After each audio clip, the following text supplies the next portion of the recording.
So I'm Jimmy. I'm one of the counselors in Monash. I've been here almost 10 years.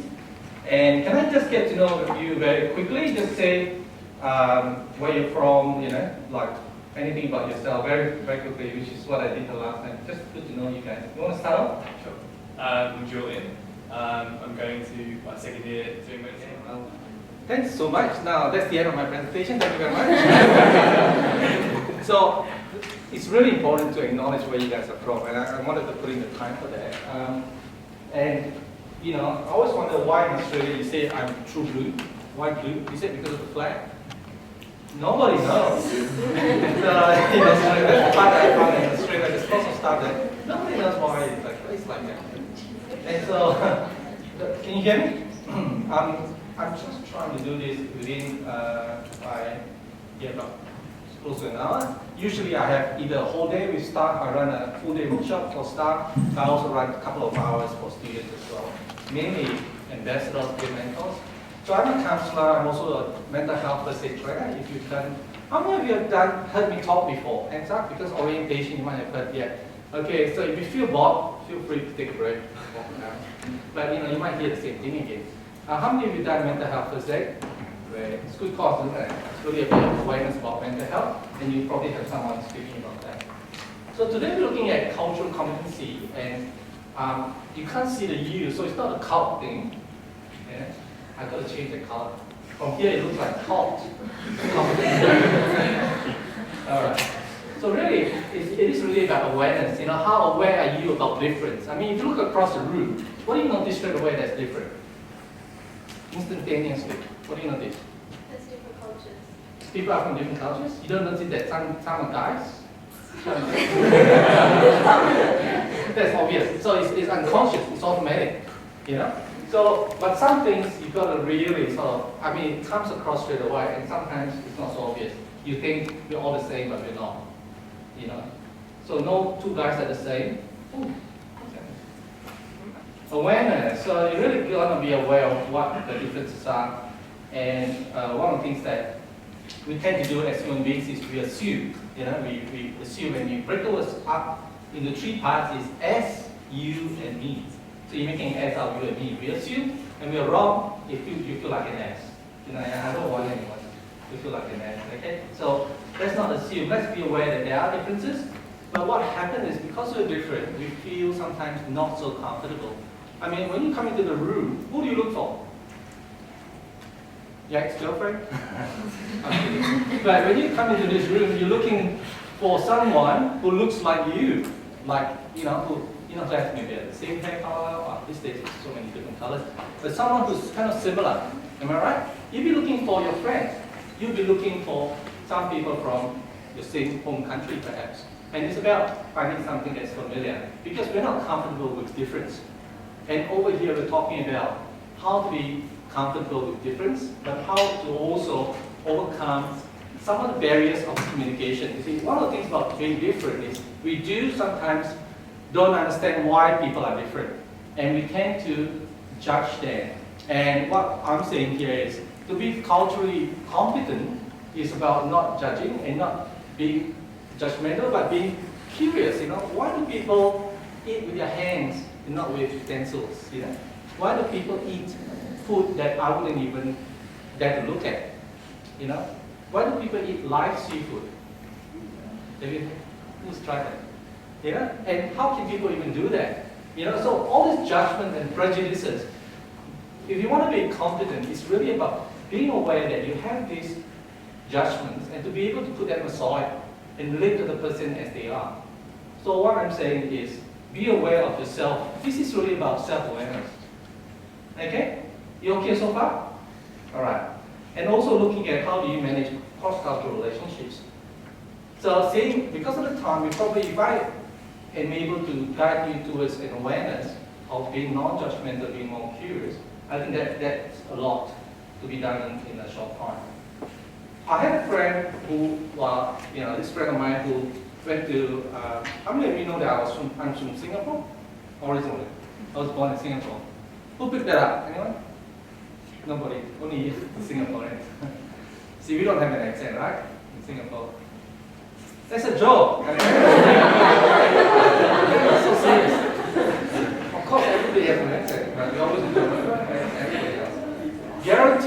string. Yeah. So a friend of mine who's Australian went to Singapore, found this little shop, cute little shop that sells branded clothes at a very low cost, like $5. Who would want to buy Gucci or Armani for $5? I would.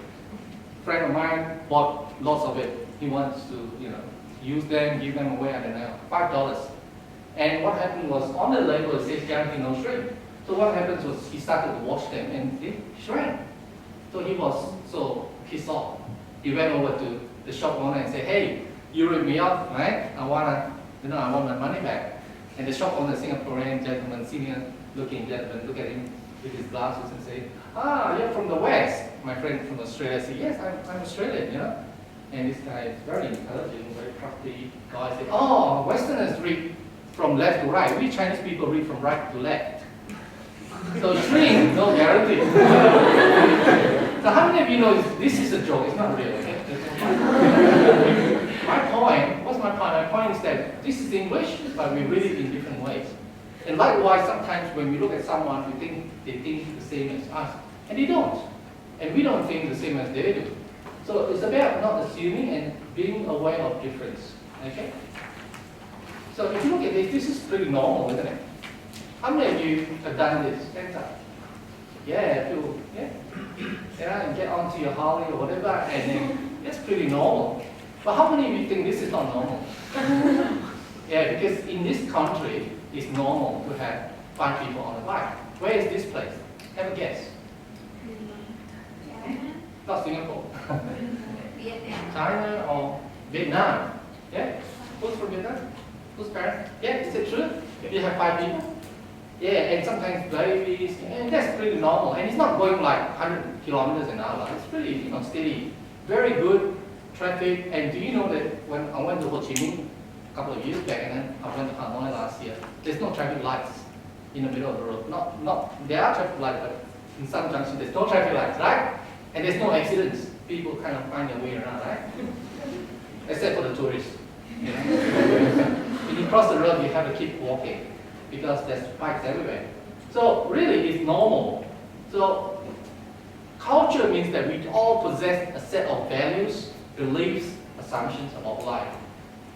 And that's transmitted from your parents, grandparents, and so forth. That's why it's good to know where you guys are from. Because when you live here for a long time and your parents are from somewhere else, you find that there's difference in opinions, in terms of culture. Am I right?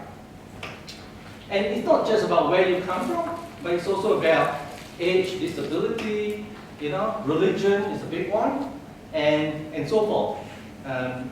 We don't have time to go through all this, but I just want to say, look, culture is very much based on, many different ways of looking at it. It could be family, it could be both Sri Lankan families, but it could be very different, right?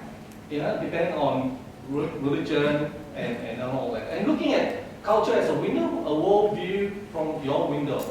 So we all have our window of culture where we look at window of beliefs and we look at this and this. The world looks like this. But when someone else comes, they have a different window. They'll be looking at it in a different way. So, and it's really good. If you look at this picture, how many of you on this one sees 2 pictures? Yeah? Okay? So you see 2 dark faces and a goblet. Is that right? Anybody else see anything else? But if you look at this, it's not as straightforward, isn't it? How many of you see 2 pictures? One of a younger lady. Who sees the younger lady looking away? Okay, who sees the older lady? Who sees both? Who only sees one? Just one. Okay, quite a few. So if one were to say, look, there's no such thing as the other side. I only see. You don't have to turn your head. You can keep it straight. I didn't kind of do any tricks with it. It's as it is. But there are 2 pictures. If you're not patient and you're not willing to learn, you'll never find out. But if you ask, say, please show me, I'll show you. The young lady with the eyelash looking away, there's a little nose over there, and then a chin. You see that? And then the older lady with that's the eye. This is her nose. Can you see that? And her mouth. In the chin. So when you reach what we call aha experience, that means you're getting it. But to get it is a journey. To understand is a journey. It takes awareness, it takes time, it takes someone to explain to you, oh, this is the way we work in Australia, this is how we do it. We don't drive on the right side of the road, we drive on the wrong side of the road. No. Left side of the road, okay? The left is the right, right is wrong. But in Vietnam, is it Vietnam or China? China? You drive the other side, right? You drive on the right side of the road. Not sure? I haven't been to China. So. I think you drive on the right side, isn't it, in China? Okay. Yeah, that's right. So that's the wrong side. See, so who am I to say that's the wrong side to you? That's your side, that's the right side. And you probably think, how come you drive on the wrong side? So it's not about right and wrong, it's about difference. Okay? So looking at this, somebody else said, look, there's a third picture. A koala. Can you see a koala? Ridiculous. Don't come and fool me. So some of you, if you're very opinionated and you're close-minded, you say there's no such thing. But if you're willing to look at it, I'll explain. There's a little eye there of the koala. If you look at it, it's like a koala headdress. This is the nose of the koala, and that's kind of the head of the koala. Can you see it? The eye? I know it's not the best one. A little bit, right? Who gets it? Sees it? A little bit, yeah. So, again, if you look at it, you might see, I don't know, you might see, I don't know, better people. So, basically, it is being willing to look at somebody's window and look at the world in a different view. So what happens is when you actually experience difference to such an extent that you get a bit of a shock. How many of you experience culture shock? Culture shock is when you really get disoriented and say, oh, I'm not used to this. It's freaking me out, Okay. Would some of you like to share about your experience in culture shock? What is it that shocked you about wherever you've been? Yes? Well, I went to Japan and my first thought was the smell. Where is this? Japan. Japan, the smell. It What stunk. smell that? And It's stank. yep, I had a headache for about a week Really? because I couldn't get rid of the smell. And I had one of my friends come over here from Japan, and she said the exact same thing about Australia. That Smell. Same smell? this, I don't know because I couldn't smell It's it. stank as well. Being here in Yeah. Australia, but Yeah. yeah, she coming from Japan to Australia, Yeah. she could smell the difference, and that was the culture shock that we both shared between Japan and Australia. Is it unusual? I haven't heard of anyone saying Japan stank. Yeah. Where did you be in Japan? Where, like which part? In Nagoya, And where on the streets you smell it? Or everywhere. everywhere? Yeah, was What kind of when I smell? first started. It smelled for the first, I think, 2 months, and then after that was fine. I was there for 10 months, and then I've Wow. recently been back, and my second trip over, I couldn't smell the difference at all. It was just that first instant culture shock difference that I smelled. Is it like really bad? Or Yeah, it different? was. Wow. And the person also experienced that in Australia. Isn't that interesting? So that's a bit of a shock to the senses, Yeah. Yeah, and that's really interesting that you said that about Japan. I just came back from Osaka not long, and I just thought, it's so clean, It was very clean, but there was a smell. Yeah. Must be from the paper bags that people carry. You gotta carry your own rubbish, there's no rubbish bin. Yeah. And that's why when you say smell, so where is the smell coming from? There's no rubbish bin, Everybody carry a little rubbish in the bag or something. Fascinating. Anybody else has a unique story to share? Yeah. What then? When I went to Vietnam, my family, we couldn't get over all the motorbikes and all that kind of stuff. We didn't know how to cross the road because there were just so many motorbikes because we started off in Ho Chi Minh and it was just like stream, so we just had to wait until one of the locals started crossing to see how they did it, and we just kind of followed him along. We didn't know how to do Yeah, it. crossing the road. And we were Yeah. just like, oh my god, we did Yeah. it. And then all the people, like 5, 6 people in the motorbike at once were like, Yeah. what are they doing? Right. I heard of school teachers saying to all the students, look now, everybody close your eyes, we're going to cross the road. The other way around, instead of opening your eyes. Because, thanks for sharing that. Anybody else interesting? Yes? Well, now that you mentioned motorbikes, when I was in Cambodia, we were on a tuk-tuk on the way to school, so we were going to a rural school, Alright. and it was just like 7 a.m. in the morning, and like he's already mentioned, there's like people, like 5 people on motorbikes are completely normal. But then there was this guy who was riding a motorbike and there was like a pole sticking out the back and like another person behind him. And we were like, why is someone holding a pole? And it was an IV drip, and someone was actually on the back of the motorbike with the IV drip carrying around with them on the motorbike going. That's unusual, right? Over there, you wouldn't see that.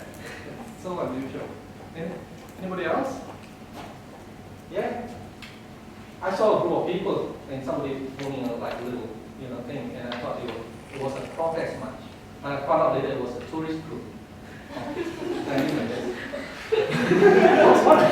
One of the things I came to Australia was really funny because I wasn't used to, like every time we have a break, the guys will be and girls will all go out and have a break, have a coffee, a tea, or drinks, and then you have people sitting on each other. The girls sit on the guys' back and I don't know whether you do that in Monash. Where I was studying, it's kind of weird. It's like to see people sitting on each other, and they only just barely met. And I thought there's a lot of physical contact. Is this what Australia is about? Exciting. And no one said on my life because I was international. I was the unknown. Alright. So if you look at this culture shock, it's quite funny. So in Japan, you've got this sign, and you won't have it in Australia. You see that? Why do they have this sign? Why do they have this sign? Does anyone have a guess? They like detail. They want to give you more help, as much help as they can to get on time. Time is very important in Japan. If you've got a 9 o'clock meeting, you'll be there by 8:30 or 8 o'clock. Time is of the essence. That's why if you run, you'll make it. And this is, I don't know which one this is, but people look at it and then they think, there's something fishy going on there. But it's actually a building erection, okay? You're not supposed to cross. You're not allowed to cross there, so they happen to cross on that part. In Australia, people think there's no funny sign, but we do. No standing. I mean, some students say, why can't we stand there? You're afraid of bird flu or something? Is that a problem? Okay, so some culture shock can be scary. So I'm just moving on a bit faster. Like this, Vietnam. This is one of the rear view mirrors. I call it the rear view. Look at the number of people around there. In carrying, this is all pretty normal. I've cut short my presentation because of that more issues. But when there's an assumption and then you misunderstand, it can be very tense. The interaction can become very tense. How many of you experience culture shock to the point that you become very tense? Like you're really sort of even almost angry. Yeah.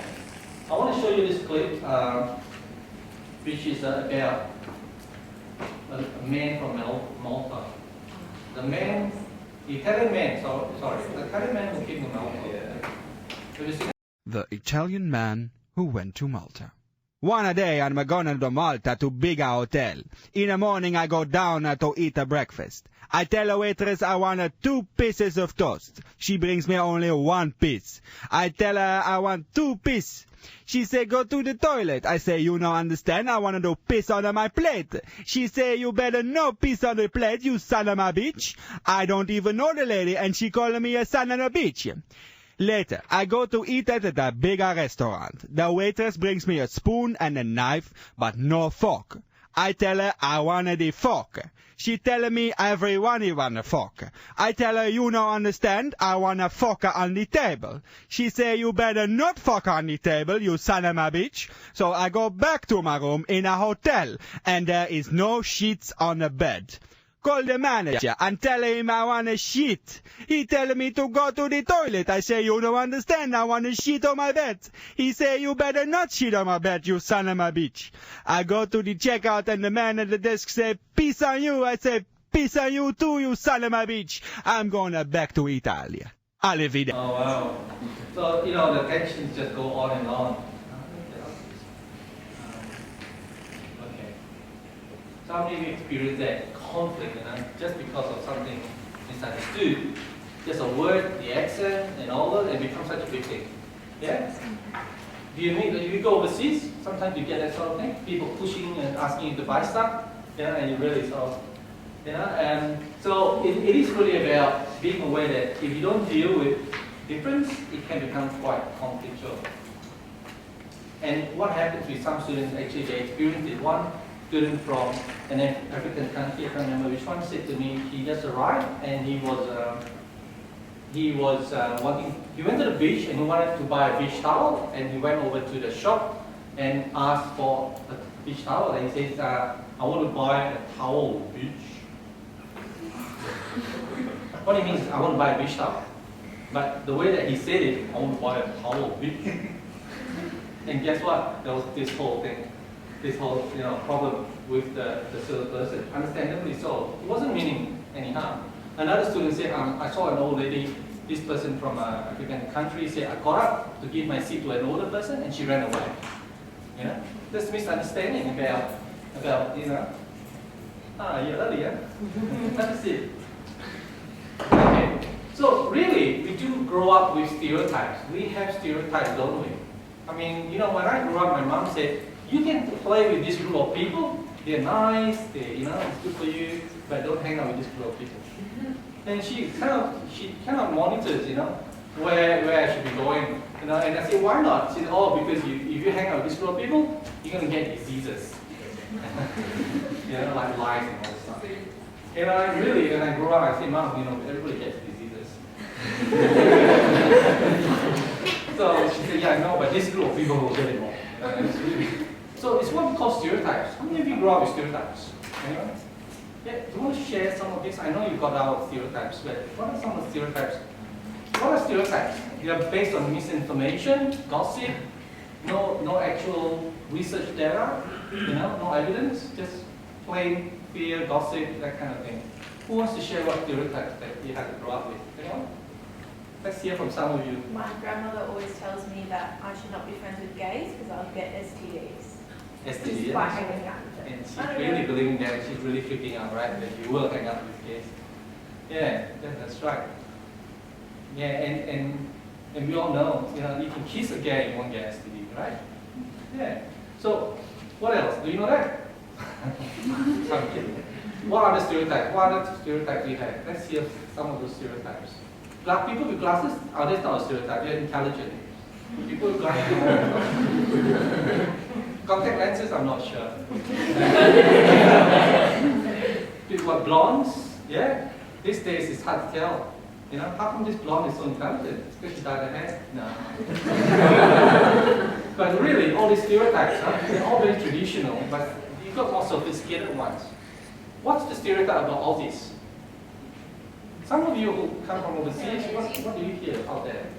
Well, I went to the UK to visit some relatives, and they asked me whether we had kangaroos to top them around, and I was like, I think that behavior. Well, we do have cats hopping around, but not at home, right? Yeah, well, they went on the, this is the area where we live, and they said, so does it take a really long time for you to get everywhere? Do you have to drive to get to the shops? I could drive, but I could also walk. It's not that far. Yeah. And some of the things we actually ride with kangaroos. Yeah? Right? You don't ride? All right. So, a friend of mine, Jeff, he came from Singapore. He went to Sydney to study speech pathology, and he said to me, I had the worst week. I said, what do you mean? My first week in Sydney? This was many years ago. He said he had a very, this is a very uncommon bus driver, very uncommon, but with a very common stereotype. And what he said was, I went on the bus, paid my fare, I wanted my change, and the bus driver looked at me and says, are you an international student? And very politely, and he said, yes, I am, Jeff said. And the bus driver said, oh, international students are so wealthy and rich, you don't need small change. Go off the bus. Very unusual, isn't it? But very common. How many of you have heard about this? International students are all rich. It's a stereotype. Some people actually think like that. Some of them are rich, yes. Some of them are very rich, but not all. Some of them are struggling financially. So this is a stereotype. Now, what's the stereotype about when a Japanese is born? What's the stereotype about Japanese people? I remember this commercial. You saw this, huh? Yeah. Look that? You want to see it? I have to get up this one. Make sure this one. It was showing? はい、お手間が出ましたよ。はい、赤ちゃんの髪が見え赤ちゃん見えてきました。いいよ。髪が見えてきました。出てきました。はい、赤ちゃん出てきましたよ。太郎ちゃん。可愛いですね。可愛い男の子ですよ。おめでとうございます。よかったですね。Fujifilm, as used by the world's top photographers. So this is a stereotype, isn't it? Huh? It used to be, but everybody nowadays take a lot of photos. So why should only be the Japanese? What about Germany? What's that stereotype about German people? Push! Push!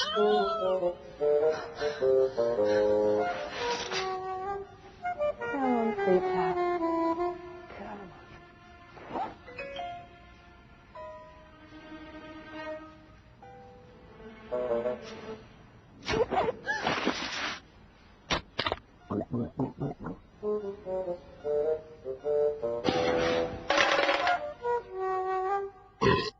There's a stereotype about drinking. You know, Germans like to drink. Aussies also like to drink. Yeah? And that kind of stereotypes is very much perpetuated by media. Isn't it? Okay. Yeah.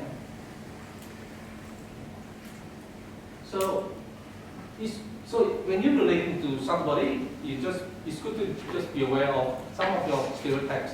Now, some of these are unconscious, and sometimes that interferes with the way that we talk. You know, when someone comes up with something, you know, we can actually assume that we can start to have this judgment. So if we don't deal with stereotypes, we can become quite prejudicial, and then we could start to discriminate. Or I'll hang out with this group of people, but I won't hang out with that group of people. So really, that's important to be able to be aware of. And once you're more aware of how you operate, you know, and you don't impose your values on others or beliefs, then you become more culturally competent. You know, it's just being aware and being non-judgmental. That's what cultural competency is. You know, and just being aware whether you're imposing your culture. So I'll just show you. Is it rude to slurp your noodles in public in Australia? No, it's not rude. How come? I thought it was rude if you're eating very noisily. Someone next to you. You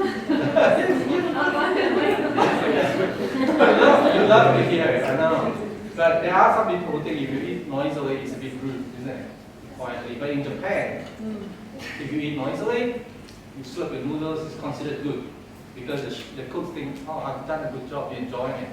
Is it you from Japan? Yeah, that's what we do. You're from The louder Japan? you eat, the better the meal was. You went to Japan? Yeah, I have, but I don't know if that's where we got it from. Try it here and see what people think. But in Japan, apparently, it's very acceptable. It is very, very, very acceptable. Very. Three very sad. Very. Did you do it? Sorry? Like, did you eat noisily? Slap your noodles? I still to this day cannot slap my noodles because in my eyes and my family's manners and everything, it's rude, Yeah. to eat with mouth open or to make any sort of noises.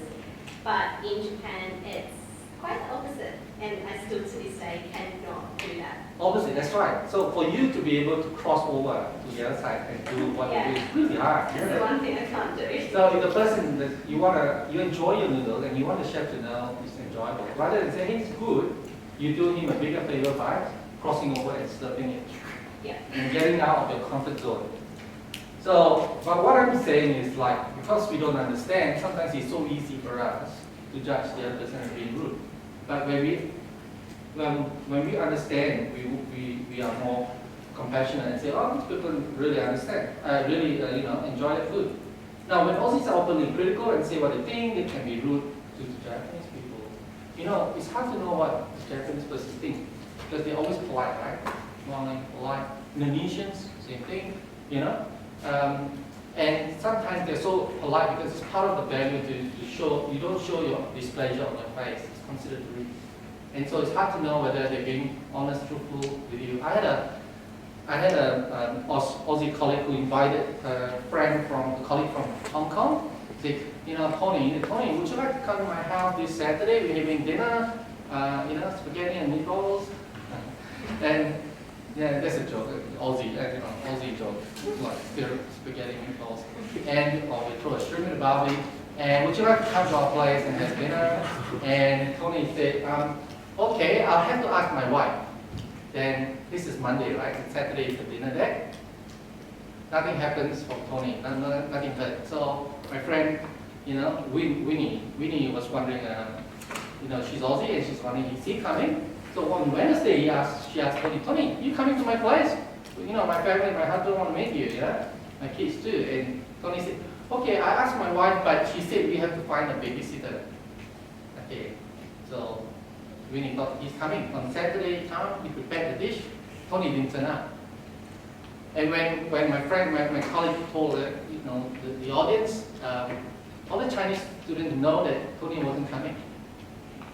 How did they know Tony wasn't coming? He didn't say no. How would you say, if you don't want to go for a dinner day, how would you say it? Give me an example in Australia, how would you say it? Say, would you like to come to my place for dinner? What would you say? No. No? Just say no. But it's very hard for some people to say no because it's considered very rude insult. When someone invites you, you don't say no directly. But you find excuses. I have to ask my wife, then I have to get a babysitter, then all sorts of things. So most of the Chinese students knew that Tony was saying no, and she was giving Winnie a bit of what we call face, saying her face, meaning her, like dignity, like if you don't say no to someone directly, it's considered rude. So it's an indirect way. So some cultures are very indirect, and you're not quite sure whether they're actually feeling what they feel, So it's always good to be not assume that, okay, people are, okay. I just spoke to these advisors and they were talking about how important it is just to, sometimes you have to ask like 3 times to be sure, and sometimes you have to give permission to say, hey, it's okay if you can't come, I'm not going to get offended, we're still friends, okay? You can say no. And you have to assure them a few times because they don't want to be rude to you. What about this one? In Australia, if people say, G'day, how are you going? Do they really want to know? No. Someone who doesn't know you at all. They walk by and say, G'day, how are you going? And then there was a student from overseas and he was literally touched by the Coles supermarket checkout girl who said, how are you today? And she said, oh, not very good. Somebody stole my laptop. I lost my wallet. I haven't done very well for my exams. And she started crying. And the girl in the checkout Coles supermarket said, could you please move? And the girl said, I can't even go. I tell me my problem and you tell me to go. Aussies are not friendly but not sincere. There's this misunderstanding. And so when I came to Australia, I've learned to say, G'day, how are you going? Like when I went back to Singapore, and I said to people on Orchard Road, hello, how are you? G'day. And people think I'm nuts. Actually, people don't greet each other like that. They don't know you. And one of them took out $1 and gave it to me.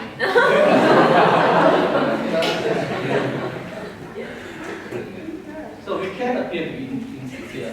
And so, when people say yes, it doesn't mean that they mean no. So how do we communicate? Let's talk about personal space. Any questions, by the way, so far? I really don't have time for questions, but any questions? Okay. Personal space. If you're from Australia, how far apart would you stand next to each other? Can anyone show me how far apart? Any Aussies here? A couple of Aussies, just show me how far apart. That way? To strangers? Yeah, about an arm's length. Yeah, maybe an arm's Yep. Okay, an arm's length. Then after drinking? Have you had people standing next to you like in your face? Have you had that? Anyone standing next to you in the face? Yeah? Where was this? It was just like a friend's party and I was just like, Yeah, you were going to go away. Was it a guy? Aussie? No? From where? Australian girl, but Asian. Yeah, but you're not quite sure where? Yeah. Yeah? Drink? No, actually. No. Yeah, what do you think? So what's your impression of him? Do you think that he was really up to you? like really interested. It was really creepy. It was really creepy, like. It was creepy? Close. Yeah, he has a sense of because the other group I spoke to also had someone like that. You know, a guy coming close to. And so what did she do? You stepped back? Yeah. And did you see anything?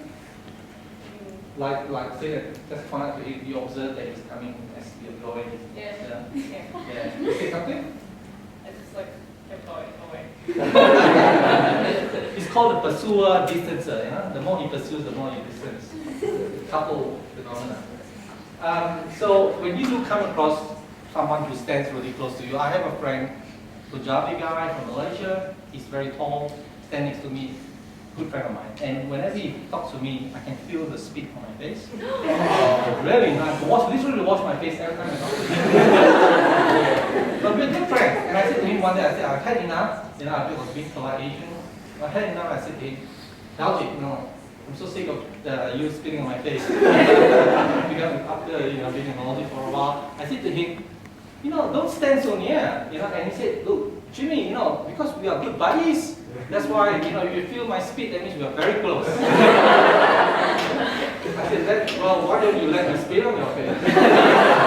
Not really close. So some people stand very far away, and that's not because you got bad breath. It might be because of their culture, their religion, or, you know. And so I had a guy, this guy called Ali, who works with me, and he said to me, when I talk to women, you know, I stand very far away, like literally that far, you know. You know?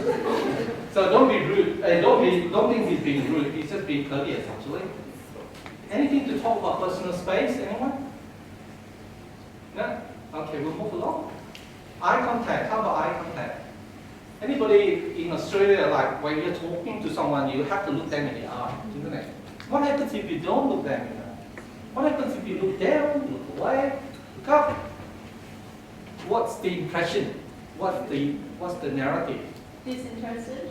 He's not interested, Not paying attention. not paying attention, distracted, and it feels a bit rude, isn't it? When someone's talking to you and you look away. Your mom or dad, when they tell you off, you say, look at me when I'm talking to you. My mother in Singapore, when she tells me off when I was a kid, he tells me, don't you dare look at me when I'm talking to you. The opposite. See, in some cultures, staring is not okay. Looking at someone in the eye for long periods is not okay. Especially if you are in authority, you have authority over them. You know, when I was working with the police and they were handling some Vietnamese young people, and they were saying to me, you've got to be careful, these Vietnamese young people are very shifty. I said, shifty? What do you mean shifty? And they say, because when we talk to them, they look away, they look down. They've got something to hide, you know? It's all this judgment. And that's why we train the police force, you know, look, you got to understand that their culture is they respect authority, they don't look at you in the eye. You know? And so really, in Singapore even now, sometimes I read in the newspapers, people get into fights because of staring. Is that right? Stop staring. I've read it a long time ago, and even now, people, when you stare at someone, it's very confronting, and people actually don't like it, and then they actually ask you, you know, pause me, you know, what are you looking at, you know, and they end up fighting, and people actually get stabbed. So eye contact is not necessarily always seen as a friendly thing. What about facial expression? In Australia, do you show it in your face or do you hide it? Show it, you show it. You're more truthful, show it. But some cultures, like there was an Indonesian student who was about to be excluded, and he went before an ABC committee, and during the whole session, he was smiling. And the committee thought, you know, we're about to exclude you, and you're smiling. What's going on? You should be serious, right? Would you smile? You won't be smiling, but you know what? During the break, they found out that he was terrified, but he was just really working hard to be polite. You know, smiling. Smiling is considered a respectful thing. You know, if you're not smiling, you're frowning, it's not considered respectful. So in his culture, he was doing his best to be respectful, but on the other hand, from an Aussie point of view, he was kind of might be trying to be, you know, smart about things. And what about gestures? in Australia, what's this?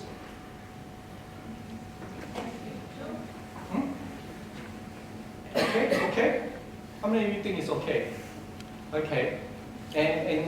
But it's not always okay. This one can be a really bad sign. Really bad sign is like this, you know. It's not okay. You know, ex-President George Bush went to Brazil, and he said, "Hey, I'm here, American president." Yeah. And all the Brazilians hated him.